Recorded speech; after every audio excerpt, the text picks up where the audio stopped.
Yeah, it's your boy Ray on the mic. Let's go. Here's what I've been reflecting on of how to navigate towards confidence or even minimizing worry for us to achieve success.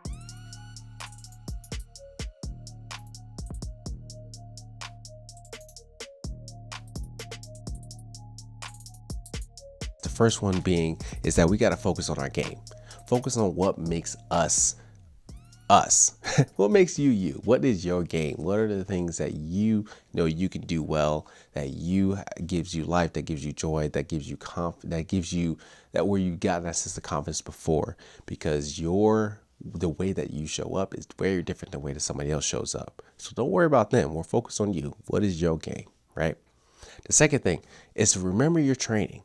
Remember the things that have gotten you to this point to where you have the ability to step into a certain space and do your thing, play your game.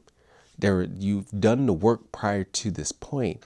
So reflect on what has gotten you to this point and lean on that to help you overcome the worry that you may experience or the lack of confidence that you may have stepping into a new space that is brand new to you. Okay. So focus on your game. Remember your training. The third thing you're going to do is that just define your tools. Define the things that you need to be successful. For me, very small, was the shoe. If I had the right shoe, I feel at least a little bit better to step out into the court, right? Among other things, I'm going to start running a little more too, so I'm going to be huffing and puffing down the court. But what are the tools? What are the skill sets that you need to be successful, and define that? Because having a knowledge of where you are even gifted in or areas that you could need some support in could help clear up those blind spots or help you step into spaces of success and drive you towards becoming successful to the goals that you want to reach. So not only are you playing your game and you know what that game looks like, that you are remembering the things that got you there and the training that helped set you up, and the tools and the things that you need in order to be successful are three areas that you could be really good in. A fourth one would be to work with the team. Now, there are some aspects where, actually, scratch that. Everything we do is interconnected. We're not alone in this. We're not doing these. We won't achieve success. We won't reach the mountaintop by ourselves. If we are able to lean on the team that's around us, that can help sustain us as we are taking action and being confident in the things that we want to succeed in. Again, from a basketball perspective, one person can't overthrow their opponents that have 5 people on their team, right? Now, sure, Giannis could put up 50 something points in the championship game. Yeah, whoop-de-wops. But he had Middleton, right? Like, he had the players who were balling out too, who put up points as well to help support the work that he was doing. If it was 1 against 5 on the offensive side, it's still interesting. 1 against 5 on the defensive side, your boy ain't gonna handle it. That's not gonna happen. But lean on the team and the skill sets and the strength of other folks as well gives you the confidence for you to stay in your lane, to play your game, and know that you have support when it comes to the success as a group to achieve that end goal, right? So, and the fifth thing is to have a little faith. Have a little faith that you're there for a reason. Have a little faith that you will receive the things that you need in order to be successful.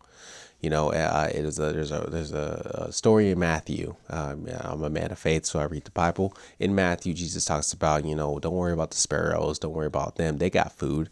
Don't worry about tomorrow, for tomorrow handle itself. Focus on today and the task that you have at hand. And so when I consider that as a foundational tool for me to be confident in who I am, it makes me understand that I will be taken care of. I just need to show up. I need to show up and execute.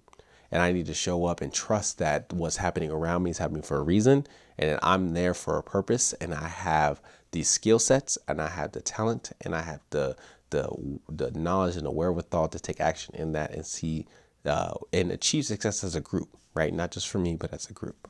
So be able to focus on your own game, remember your own training, being able to know the tools that you have for yourself, work as a team because you're not alone, and have a little faith are all elements to help build up the confidence that you have and minimize the worry that you may receive. And I'm not saying completely cut out the worry, because the worry is always going to happen. It's always going to come.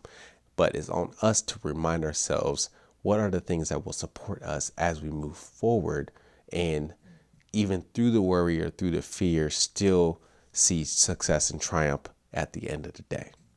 All right. So my question for you all is, what would you accomplish if you had no worries?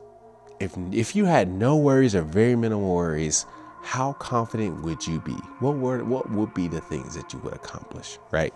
I'm taking that to account for myself as I'm looking into the areas that I want to step into and be like, okay, if worry is off the table, if failure was off the table, if I had everything that I need in my possession, what would I do? How would I go after it? What would that look like? Ooh, that gets me excited. I hope that gets you excited too.